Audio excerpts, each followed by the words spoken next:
হালুয়া খাওয়ার গল্প পড়েছি, চেঙ্গিস খাওয়ার গল্প পড়েছি, হিটলারের গল্প পড়েছি, মুসলিমের গল্প পড়েছি। কিন্তু মানুষ যে এত বড় পশু হতে পারে যে 2 বছরে দুধের বাচ্চাকে হত্যা করে তার বুকের উপর রেখে দেয়, বল জয় বাংলা গাছের মধ্যে টানিয়ে রাখে। মানুষ যে পশু হতে পারে 70 বছর মৃত্যুর উপর পাঠানি করতে চালু করা।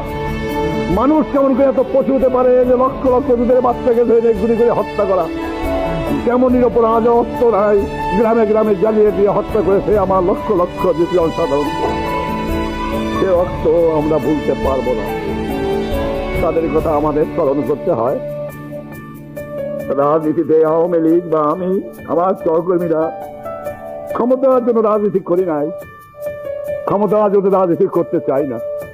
ক্ষমতা চাইলে বহু ক্ষমতা ভোগ করতে পারতাম, সারা দেশের প্রধানমন্ত্রী আমি হতে পারতাম, আমার সহকর্মীরা বাংলার মন্ত্রিত্ব করতে পারত।